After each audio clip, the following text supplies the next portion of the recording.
నేను అడుగుతున్నా, ఒక్కసారి మీరు ఆలోచన చేయండి. ఎవలను మోసం చేయలేదు రేవంత్ రెడ్డి? ఇప్పటికీ కులగణన అన్నాడు, 42% రిజర్వేషన్ అన్నాడు, బీసీలను మోసం చేసిండు. రైతులకు రుణమాఫీ అన్నాడు, 10,000 కాదు 15,000 అన్నాడు, వాళ్ళని మోసం చేసిండు. రైతు కూలీలు 12,000 ఇస్తా అన్నాడు, మరి ఇలా వాళ్ళకు మోసం చేసిండు. ఆడబిడ్డలు 25,000 ఇస్తా అన్నాడు, మిమ్మల్ని మోసం చేసిండు. పెళ్లి కాని అమ్మాయిలు స్కూటీలు ఇస్తా అన్నాడు, తులం బంగారం అన్నాడు, లగ్గం చేసుకుంటే వాళ్ళని మోసం చేసిండు. ఆఖరికి ఈరోజు ఎట్లా అయిపోయింది పరిస్థితి అంటే, ఈ రాష్ట్రంలో ఒక దిక్కు ఆటో డ్రైవర్ల ఆత్మహత్యలు, ఇంకో దిక్కు చేనేత కార్మికుల ఆత్మహత్యలు, ఇంకో దిక్కు రైతులు. ఇప్పటి వరకు ఈ 420 రోజుల 420 పాలనలో 430 మంది రైతులు ఇప్పటికే ఆత్మహత్య చేసుకున్న ఒక దుర్మార్గమైన పరిస్థితి కాంగ్రెస్ పాలనలో ఉన్నది. అది మాత్రమే కాదు, ఇప్పుడు మా సోదరులు ఆర్ఎస్ ప్రవీణ్ కుమార్ గారు చెప్పినట్టు మన పిల్లలు బాగుండాలి, వాళ్ళు బాగా చదువుకోవాలి, విదేశాలకు పోవాలి, ప్రపంచంతో పోటీ పడే బిడ్డలుగా తయారు కావాలని చెప్పి మన నాయకుడు కేసీఆర్ గారు కొత్తగా తెచ్చుకున్న తెలంగాణలో 1022 గురుకుల పాఠశాలలు పెట్టి ఒక్కొక్క పిల్ల మీద, ఒక్కొక్క పిల్లోడి మీద 1,20,000 రూపాయలు సంవత్సరానికి ఖర్చు పెట్టి వాళ్ళను ఐఐటీలు, ఐఐఎంలు, ఎన్ఐటీలు, నీటులు, గత పెద్ద పెద్ద పరీక్షలలో పాస్ అయ్యేటట్టు వాళ్ళ కోసం ఎస్సీ, ఎస్టీ, బీసీ, మైనారిటీల కోసం గురుకుల పాఠశాలలు పెడితే ఈ సన్నాసికి అవి కూడా నడిపస్తలేదు.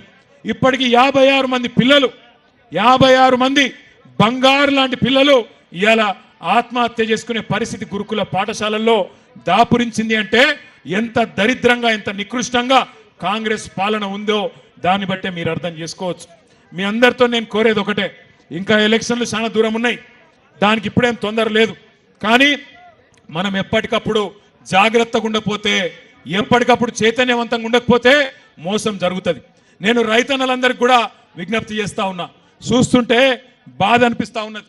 నిన్న చూసిన నేను ఒక రైతు ఇక్కడనే నాగర్ కర్నూలు జిల్లాలో రుణమాఫీ గాక బ్యాంకు ముంగటికి పోయి, నాగర్ కర్నూలు తాలూకాలో చందు అనే రైతు ఆయన బండిని తీసవి ఆ బ్యాంకు ముంగట్నే కాలబెట్టి నిరసన చెప్పిండు.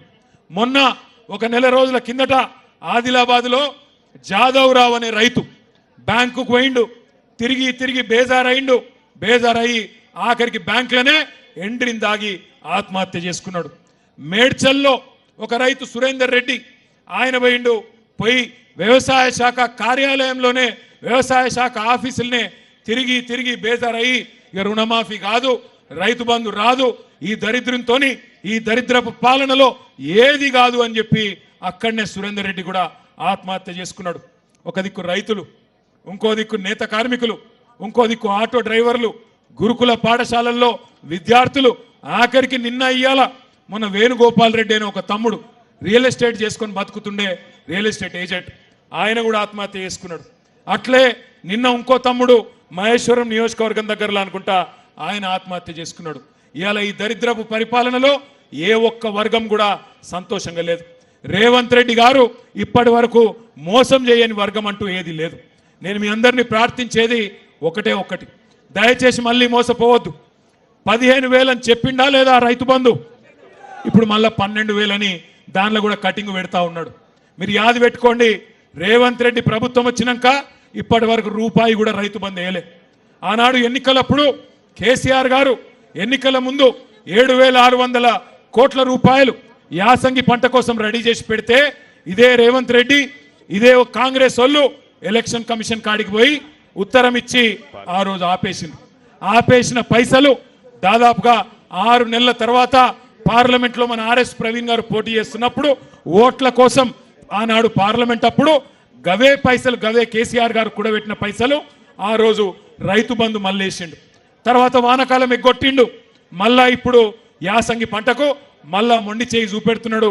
మళ్ళా కేవలం సర్పంచ్ ఎలక్షన్లు, జెడ్పీటీ సెలక్షన్లు, ఎంపీటీ సెలక్షన్లు వస్తున్నాయి కాబట్టి ఇగో ఎకరం, అరెకరం, పావు, ఎకరం బావు అని చెప్పి మళ్ళా కటింగ్లు పెట్టుకుంటా మళ్ళా నాటకాలు ఆడుతూ ఉన్నాడు. మీరు ఒక్క విషయం గుర్తుపెట్టుకోండి, కాంగ్రెస్ పార్టీ, కాంగ్రెస్ ప్రభుత్వం ఇలా రైతులకు బాకీ పడ్డది ₹2 కాదు. ఆనాడు యాసంగి 2023లో 2,500 ఎకరానికి బాకీ ఉన్నాడు. ఆ తర్వాత వానాకాలం రైతు బంధు 7,500 బాకీ ఉన్నాడు. మళ్ళా ఇప్పుడు ఈ యాసంగి పంటకు మళ్ళొక 2500 అంటే ఒక్కొక్క ఎకరానికి 17,000 ఒక ఎకరం ఉంటే రైతుకు 17,500 రూపాయలు రేవంత్ రెడ్డి బాకీ ఉన్నాడు. దబ్బన మీకు 2 ఎకరాలు ఉంటే 35,000 బాకీ ఉన్నాడు. 4 ఎకరాలు ఉన్నోళ్లకు 70,000 రూపాయలు బాకీ ఉన్నాడు. మళ్ళీ వస్తారు మీ కాడికి కాంగ్రెస్ వాళ్ళు. అవ్వ అంటారు, అయ్యా అంటారు, అమ్మ అంటారు, అక్క అంటారు, చెల్లె అంటారు, వదినే అంటారు, కోడలు అంటారు, వరుసలు కలుపుతారు, తమ్మి అంటారు, బామ్మరిది అంటారు, వరుసలు కలుపుతారు. మళ్ళా మాకే గుద్దుర్రి, మళ్ళా రేవంత్ రెడ్డి ఉన్నాడు, మీకు ఇది చేస్తాం, అది చేస్తాం, అల్లం బెల్లం ఇందిరమ్మ పథకం అంటారు, ఇదంటారు, అదంటారు, మళ్ళా అరిచేతుల స్వర్గం మళ్ళా చూపెడతారు. మళ్ళా నమ్మి మోసపోతే ఈసారి మోసం జరిగితే మనని ఎవడు కాపాడలేడు.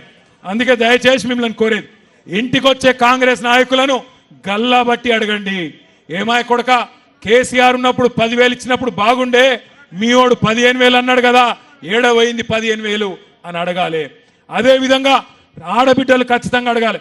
ఏమాయ కొడక 2,500 100 రోజుల్లో ఇస్తా అంటివి, మరి 35,000 రూపాయలు బాకీ ఉన్నావు, ఇస్తావా ఇయ్యవా, ఇస్తేనే ఓటేస్తా లేకపోతే దుబ్బే అనాలి. అట్లే మా తమ్ముళ్ళు ఎక్కడ వాళ్ళు అక్కడ అడగాలి. ఏమైనా స్కూటీలు మా చెల్లెళ్ళు అడగాలి, ఏమైనా స్కూటీలు లేవు కానీ లూటీ మాత్రం బ్రహ్మాండంగా నడుస్తున్నది.